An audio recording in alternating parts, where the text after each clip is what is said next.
Nah, ini problem orang-orang itu ya.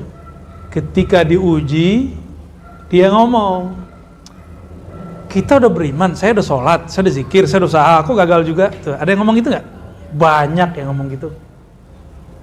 Zaman-zaman pandemi awal, kalau kena COVID berarti munafik. Dia udah sholat, udah baca Quran, udah tahajud, kena COVID. Nanya dalam hatinya, sebenarnya Allah ada sih? Saya udah rajin sholat kok, nggak ada kaitan. COVID itu nggak nanya dulu pas mau ngenain orang, ente mukmin apa munafik? Dia nggak nanya. Ya, maka alhamdulillah biasalah ya, orang-orang yang menempatkan agama bukan bertempatnya. Sekarang sudah kemana tuh suaranya? Bahkan dia ngomong kena COVID. Dan dia lupa kalau dulu dia ngomong karena COVID itu munafik. Kalau kita dituduh munafik, cukup kita kan betul hati kami munafik, hati kami berpenyakit. Kita nggak marah dituduh orang.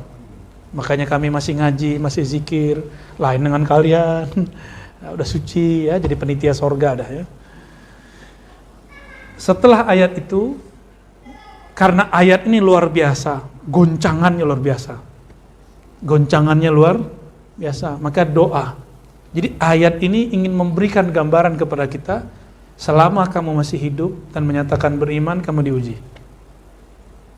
Karena ujian itulah yang membuat kamu betul-betul beriman. Dan saya sudah sebutkan analognya, jika antum sekolah, namanya nggak ada dalam daftar ujian, kita malah marah. Sekarang antum mau diuji oleh Allah, diuji oleh guru, diuji oleh kawan, malah nggak terima. Kapan mau jadi kekasih Allah? Ya. Jadi ujian itu mahar menjadi kekasihnya. Ya. Fasabbitna wansurna. Nah, banyak orang diuji ngomong begitu, ngomong kayak tadi, kayaknya Allah itu, kayaknya guru saya nggak bener deh. Kayaknya mursyid saya itu nggak wusul deh, ya. Kalau diwusul dia nggak mungkin begini, ya. Ada begitu nggak? Ya. Ada pikiran begitu nggak? Hati-hati antum, ya. Pasti ada was-was begitu, itu normal. Cuma jangan diikutin, ya. Kayaknya dia nggak kasyaf deh. Ya. Emang syarat mursyid kasyaf? Coba tunjukin ada nggak syarat mursyid kasyaf? Nggak ada. Kalaupun kasyaf itu kasyafnya harus sahih. Tapi bukan syarat itu. Syarat seorang musif arif billah, kenal kepada Allah, udah cukup. Nggak mesti dia kasyaf. Kalau udah kenal Allah masih perlu kasyaf nggak? Masih perlu kasyaf nggak? Kalau udah kenal Allah, nggak perlu kasyaf lagi dia. Dia cukup nanya kepada Allah yang maha kasyaf. Ya, nanya baru selesai. Sebanyak itu permasalahan di dunia, apakah Allah langsung turun tangan? Sama, mursyid nggak perlu langsung turun tangan kalau ada masalah murid. Murid harus hadapin sendiri. Gitu ya. Jadi jangan menyekutukan Allah dengan mursyid. Ini kesalahan orang hari ini. Ya. Fasabbitna wansurna wasakhir lana hadzal bahar. Ya Allah, karena ujiannya sangat berat, zilzal goncangannya sangat dahsyat. Jadi ada orang yang diuji lalu dia menuduh Allah Subhanahu wa taala atau meragukan nabinya, meragukan nabi wali-walinya, atau meninggalkan mursyidnya. Fasabbitna, jika demikian ya Allah, fasabbitna, maka tetapkan kami ya Allah. Wansurna, bantulah kami ya Allah. Wasakhirna hadzal bahar, dan tundukkan bagi kami gelombang laut ujian ini ya Allah. Jadi bahar laut di situ artinya lautan ujian. Nah, boleh ditambahkan ya. Nanti kita buat tim ya. Nanti tolong Ustadz Ali Wafa, Lora Ali Wafa bantu tim menyelaraskan terjemahan ini. Ini kan belum diselaraskan. Setelah itu kita cetak. Insya Allah ribat nanti kita cetak sendiri nanti. Ya. Nanti kalau dapat rezeki dari Allah kita bagi-bagi gratis. Ya. Kalau enggak ya antum beli sendirilah. Ya. Nanti kita sebutkan sanadnya segala macamnya insya Allah ya. Nanti mulai ya. Bulan-bulan ini, tapi jangan ganggu tesisnya ya. Ya nyambi aja, nyambi. Ini bagian dari ujian. Enggak, ini berkah insyaallah. Ini sudah ditulis, disalin oleh Sidi Musa, udah diterjemah secara umum, tapi belum kita edit. Nah, jadi nanti nama Sidi Musa masuk, nama antum masuk nanti sebagai orang yang ngedit atau penyelaras ya. Khidmat kepada umat dengan cara ini. Ya. Sakhir lana hazal bahr. Tundukkan bagi kami gelombang lautan ujian ini. Ya. Kama sakhartal bahra li Musa alaihissalam. Sebagaimana engkau tundukkan lautan bagi Sayyidina Musa. Sebenarnya Nabi Musa nggak perlu lari dari Firaun. Tapi Allah mengatakan nggak boleh bunuh Firaun. Yang boleh apa? Perintahnya apa di Quran? Faqula lahu qawlan layyina. Datanglah kepadanya, katakan kalam yang lembut.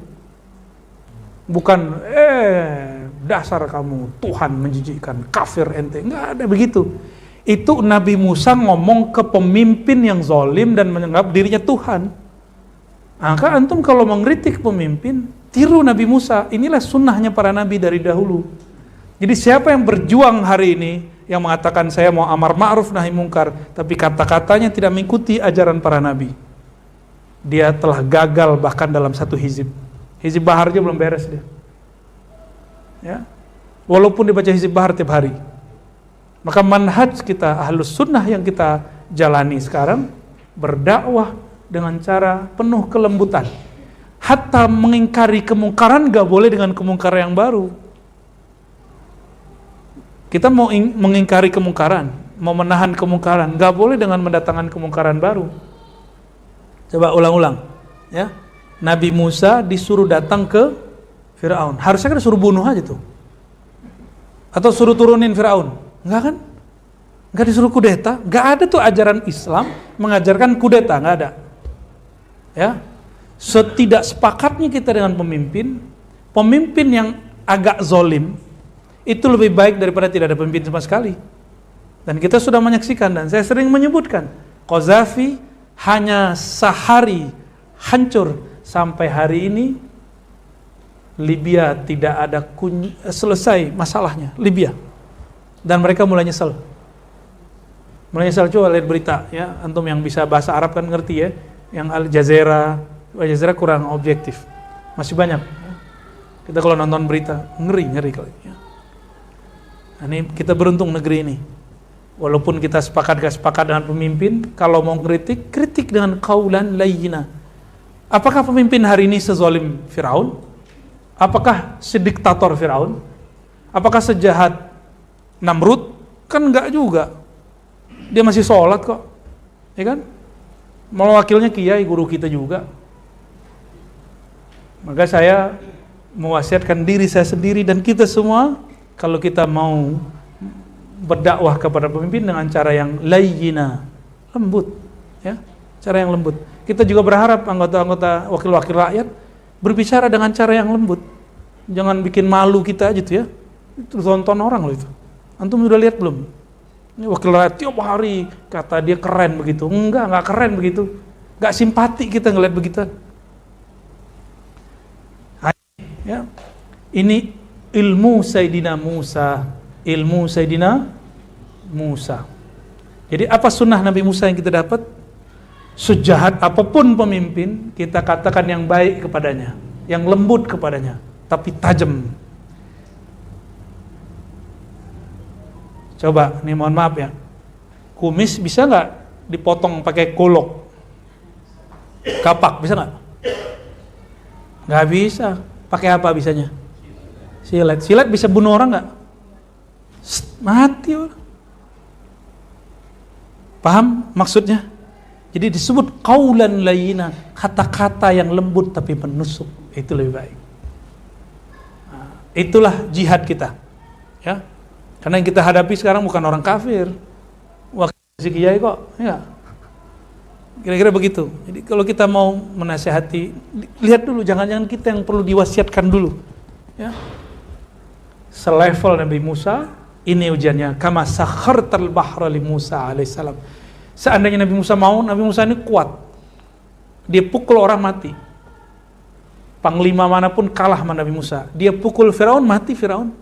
Tapi Nabi Musa nggak diizinin mukul. Paham maksudnya? Maka saya husnuzon kepada siapapun yang berjuang di negeri ini, mau dia dari politika, mau dakwah kah, para kiai kah, para habib, ya, maksud mereka baik.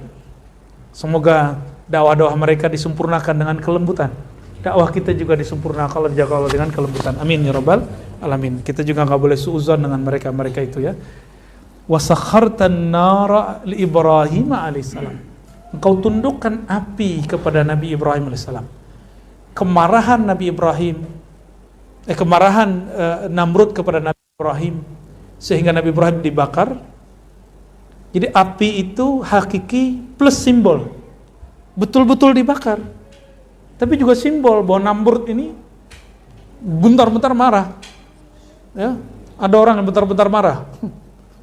Ya, pewaris musuhnya Nabi Ibrahim, Namrud. Hati-hati antum. Tapi Nabi Ibrahim ngangkat tangan, ya Allah, laknatlah Namrud, begitu nggak? Nggak ada begitu. Maka saya heran kalau ada kiai, syekh, habib berdoa, laknatlah pemimpinnya masih sholat, nggak boleh, ya, nggak boleh itu, haram hukumnya. Dan itu bukan sunnah para nabi, itu bukan perjuangan para nabi. Perjuangan para nabi nggak begitu, nggak ada perjuangan nabi begitu. Sekeras-kerasnya paling begitu aja. Ya, boleh ngeritik pedas, tapi nggak ada namanya laknat tuh nggak ada.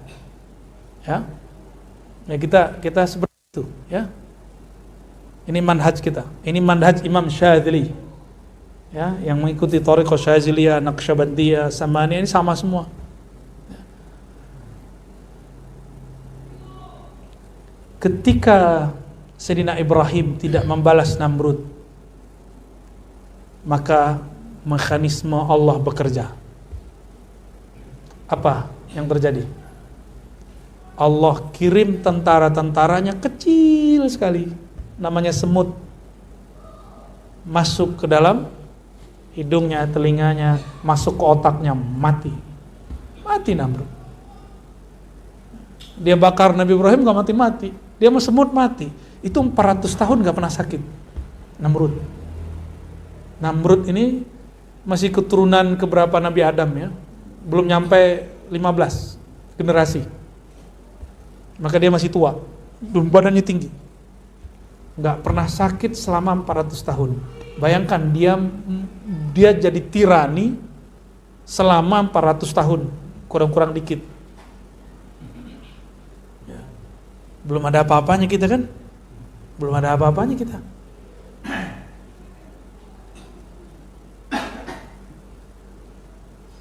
Dulu waktu zaman Orde Baru 30 tahun, 32 ya, itu guru saya nggak pernah bilang laknat Soeharto, nggak ada.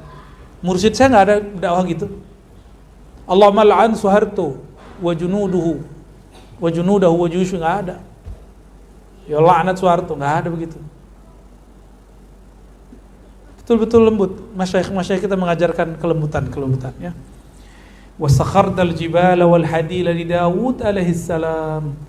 Dan sebagaimana engkau tundukkan jibal, apa arti jibal?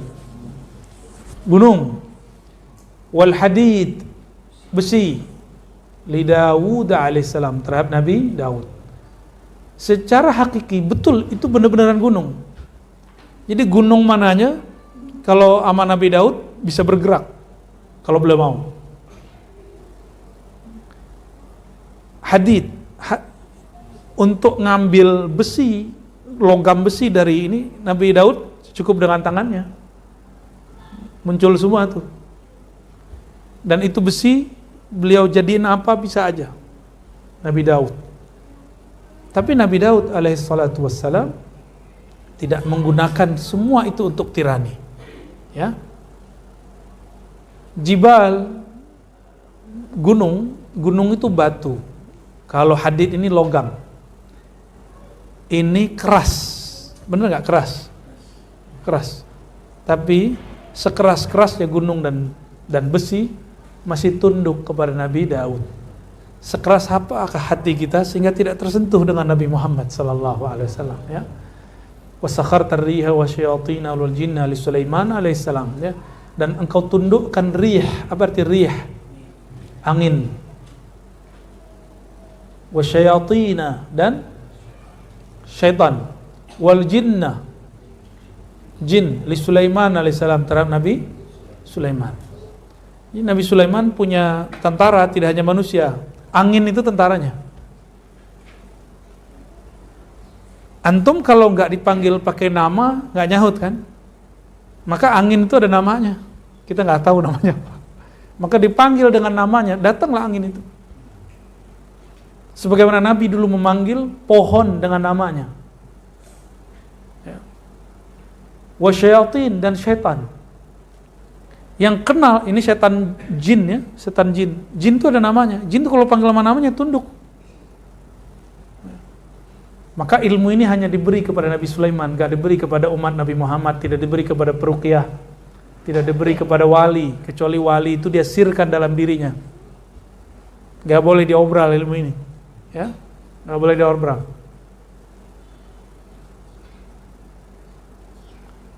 Jadi, jin, setan jin jadi tentaranya Nabi Sulaiman, hebat gak tuh? Maka di zaman itu gak heran ada bangunan-bangunan yang mestinya diangkut oleh benda-benda kayak traktor besar, itu ternyata tanpa itu bisa naik. Banyak bangunan-bangunan di Lebanon, termasuk di negeri kita, ya, banyak bangunan-bangunan lama, kuno, belum sampai akal dalam memahaminya. Tapi orang yang mengerti bab ini, dia akan mengatakan, wah itu paling turun-turunan Nabi Sulaiman tuh, ya, kira-kira begitu ya. Wasakhir lana kulla bahrin huwa laka fil ardi was sama. Tundukkanlah bagi kami setiap laut. Huwa lak, yang kau miliki, fil ardi was sama, baik di bumi ataupun di langit. Oh, berarti laut itu ada di bumi, ada di langit. Hakiki. Tapi ini juga majazi. Bumi itu tubuh materi, langit itu ruhani. Ini secara majazi. Tundukkanlah bagi kami ujian-ujian yang zahir dan ujian-ujian yang batin. Itu maknanya ya. Ujian di bumi, hidup susah atau senang. Ujian langit, mukasyafah. Hati-hati. Orang kasyaf belum tentu selamat. Orang yang tersingkap alam gaib bagi dia belum tentu selamat. Karena dulu sekretaris Rasulullah pernah murtad. Orang yang khidmat ke Rasulullah jadi sekretir, itu pernah jadi khianat. Tapi kalau dia lanjut, dia jadi Abu Bakar, jadi Umar, jadi Utsman, jadi Ali, jadi 10 sahabat utama, 313 sahabat Badar. Itu kalau mereka khidmat kepada Rasulullah dan mereka tidak khianat kepada Rasulullah SAW. Tuh, mereka tuh. Apakah sahabat kuliah dulu? Enggak kan? Semua perkuliahan hari ini itu adalah turunan dari ilmu Nabi Muhammad SAW. Untuk apa mereka kuliah lagi? Ya? Wal mulki wal malakut. Alam mulk atau alam malak. Boleh dibaca wal malaki wal malakut. Nah, ini ada beberapa cara baca. Wal malaki alam nyata, wal malakut alam malaikat. Boleh dibaca wal mulki kerajaan zahir, wal malakut kerajaan batin. Gitu ya. Wasakhir wa bahrad dunya wa bahral akhirah. Lautan dunia dan lautan akhirat. Di dalam hadis Imam Tirmizi, hadisnya didhaifkan sebagian ulama, tapi setelah saya teliti ternyata hadis penguatnya. Dan saya mengatakan hadis ini sahihul makna dan hasan li ghairihi, ya, secara riwayat. Ketika sahabat Nabi bertanya, ya Rasulullah, sebelum alam ini diciptakan dari apa? Lalu Nabi mengatakan al-ma, dari air. Sebelum air apa wahai Rasulullah? Nabi jawab ama. Ada di hadis Tirmizi, ama. Apa arti ama?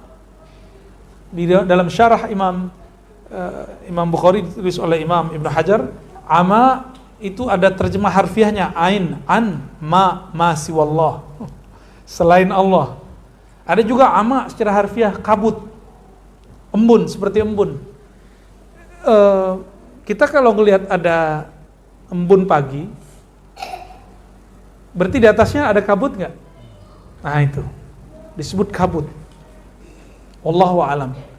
Nabi nggak pernah kuliah, tapi kuliahnya langsung dengan Allah Subhanahu wa Ta'ala, dikasih tahu hakikat alam semesta. Ini disebut dengan ma'rifatul alam, mengenal hakikat alam. Itu ada di Sahih Bukhari sebagian maknanya, dan lafaz yang tadi ada di Sunan At-Tirmizi. Ya, nah, laut itu adalah kumpulan air yang sangat luas. Jadi ketika disebut air di situ sumber kehidupan, maka artinya ya Allah, sakhir lana hadhil hayah, tundukkan kepada kami hidup ini. Masalah-masalah di hidup ini. Semua kita ada masalah. Ya, teman saya mempermasalahkan anaknya dibully di sekolah, anaknya pindah lagi sekolah, dibully lagi, pindah lagi. Saya bilang gini, kamu sekolah di alam lain aja ya, alam kubur. Di situ nggak ada pembulian, yang ada cuma pertanyaan, man rabbuka, siapa Tuhanmu? Di mana aja sekolah ada masalah. Ya, jangan kemudian jadi masalah itu udah biasa. Anak kita dibully, dia mampu nggak bertahan? Jadi itu imunitas sebagai anak itu, nggak usah khawatir. Ya. Antum tahu nggak aneh dibully segimana? Biasa aja kita, ya, nggak ada masalah sama kita. Ya, kita melihat ini fi'il Allah. Jika benar yang mereka hujatkan, kita minta ampun dan kita berkaca, ya Allah, ini kan petua Imam Ghazali. Gurumu jika tidak ada, temanmu yang shadiq tidak ada, maka carilah musuhmu. Lihat dia, apa yang dia kritik kepadamu, apa yang dia katakan kepadamu, barangkali itu yang perlu kamu perbaiki.